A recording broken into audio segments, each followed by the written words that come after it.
Bismillahirrahmanirrahim, guys. I am Hafiz Ihtishamul Haq and you are watching The Knowledge Cave.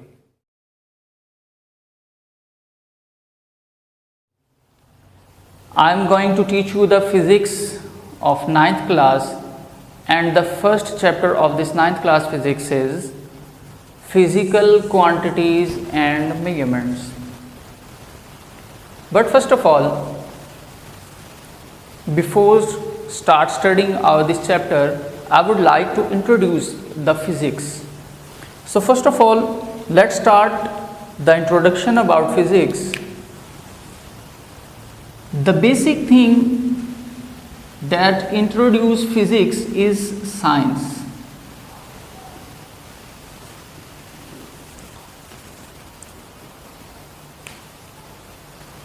इस science से relevant अब हमें पहले ये सोचना है कि किस किस्म की इंफॉर्मेशन को, किस किस्म के नॉलेज को हम साइंस में कंसीडर करते हैं।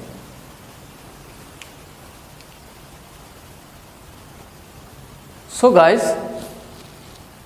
बेसिकली इस दुनिया के अंदर मौजूद हर किस्म की इंफॉर्मेशन जो ख़ास तौर पर इस दुनिया से रिलेटेड है, और साइंटिस्ट हमेशा उसके लिए नई रिसर्चेस में भी लगे रहते हैं, लेकिन हमेशा एक नई रिसर्च से पहले उसकी कोई ना कोई बेसिक्स अवेलेबल होती हैं। जैसा कि साइंस से रेलेवेंट इंफॉर्मेशन हमें कुरान मजीद में भी मिलती है। जैसे कि कुरान मजीद के अंदर मुख्तलिफ़ तरह की आयात मौजूद हैं जो हमें इस बात की तरफ इशारा करती हैं कि इस दुनिया में मौजूद मुख्तलिफ़ तरह की इंफॉर्मेशन को देखो, समझो और उसको अल्लाह की निशानी के तौर पर ज़हनशीन कर लो।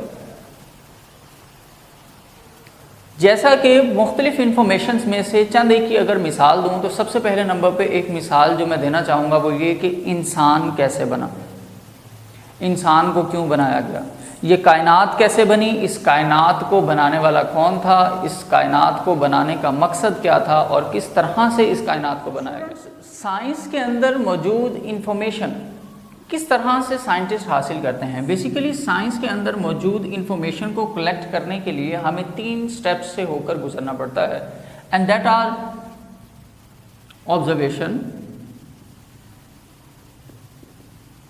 Study and experimentation.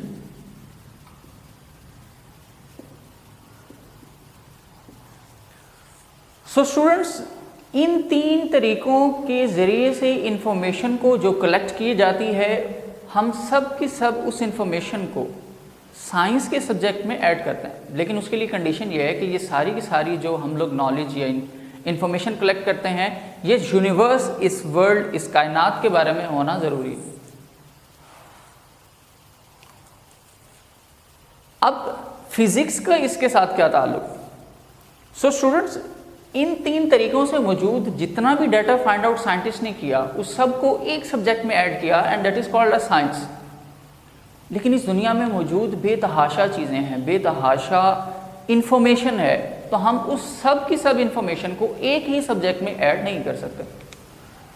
इसके लिए साइंटिस्ट ने साइंस के मुख्तलिफ सब्जेक्ट्स, ग्रुप्स की क्लासिफिकेशन की, ताकि हम अपने इस दुनिया में, इस यूनिवर्स में मौजूद इंफॉर्मेशन को जो हम लोग स्टडी कर रहे हैं, फाइंड आउट कर रहे हैं, अच्छे तरीके से क्लासिफाई की जा सके, ताकि हमें बाद में स्टडी करने में, समझने में और नई रिसर्च करने में आसानी रहे। और स्टूडेंट्स, ये जो साइंस का वर्ड है, basically it is derived from a Latin word and that is called scientia.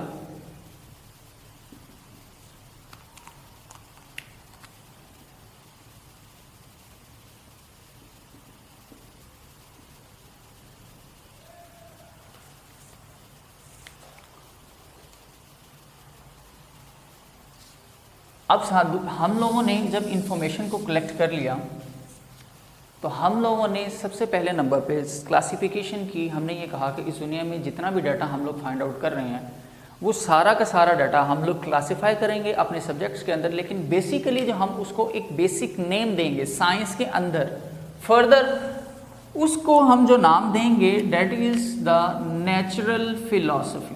तो स्टूडेंट्स साइंस के अंदर जब फर्दर नेचुरल फिलॉसफी में हमने क्लासिफिकेशन स्टार्ट की तो हमने बेसिकली 2 काइंड्स के अंदर 2 सब्जेक्ट्स के अंदर उसकी क्लासिफिकेशन की, जिसमें पहले नंबर पे जो क्लासिफिकेशन की गई वो थी about the biological science and the second one is for the physical science. अब हमने ये देखना है कि बायोलॉजिकल साइंस में कौन सी इन्फॉर्मेशन को कलेक्ट किया गया। तो बायोलॉजिकल साइंस के अंदर मोस्टली हमने कोशिश की कि हम अपने लिविंग ऑर्गेनिजम्स की जो इन्फॉर्मेशन है उसको कलेक्ट करके इस सब्जेक्ट के अंदर ऐड करें। इसी तरह से फिजिकल साइंस के अंदर जब देखा गया तो हम लोगों ने यहाँ पर नॉन लिविंग थिंग्स की इंफॉर्मेशन को कलेक्ट किया।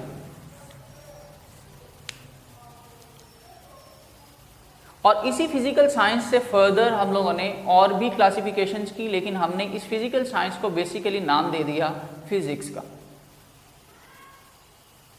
साइंस की बायोलॉजिकल साइंस और फिजिकल साइंस से हटकर इन दोनों के अलावा भी काफ़ी ज़्यादा डिफरेंट ब्रांचेस हैं और भी मुख्तलिफ ब्रांचेस हैं, लेकिन ये 2 बेसिक ब्रांचेस थी and we are moving towards the physical science.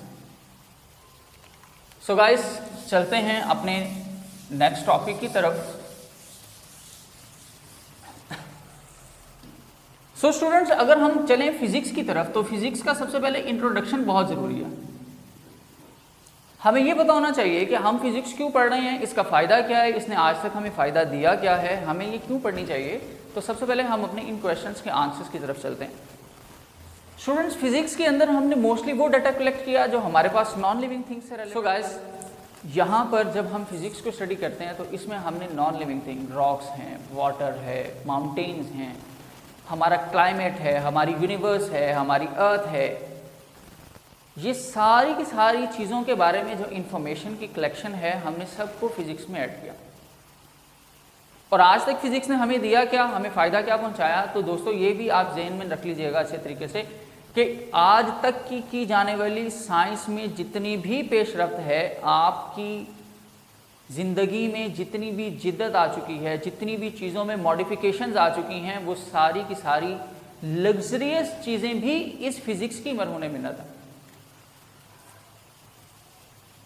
तो आज आप जितना भी मोबाइल फ़ोन यूज़ कर रहे हैं, आज जितने भी आपने कैमकॉर्डर्स यूज़ कर रहे हैं, अपनी ऑडियो माइक्रोफोन्स यूज़ कर रहे हैं, आप जितनी अपनी कार, अपने रेफ्रिजरेटर्स, अपने ओवन्स और इस तरह की बेतहाशा सैटेलाइट्स और आप जो कुछ भी अपना इंफॉर्मेशन